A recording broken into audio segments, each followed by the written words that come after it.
салом алейкум дӯстони азиз ва подписчикои муҳтарам.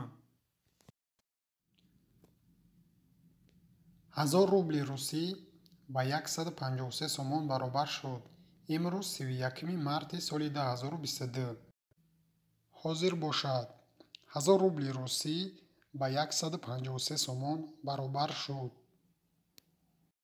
100 доллар бошад. бо пули рубли русӣ 8408 рубл. аз худи Сбербанк агар ба Тоҷикистон сум равон кунед, 1000 рубли русӣ 150 сомону 50 дирам мегузарад.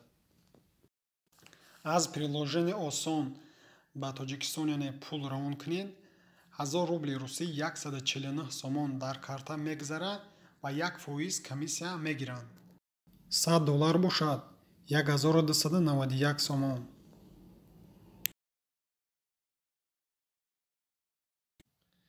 дӯстони азиз, лайкҳоро пахш кунед то дигарҳо бубинанд. раҳмат барои дастгиритон. мо миннатдорим аз ҳар яки шумо.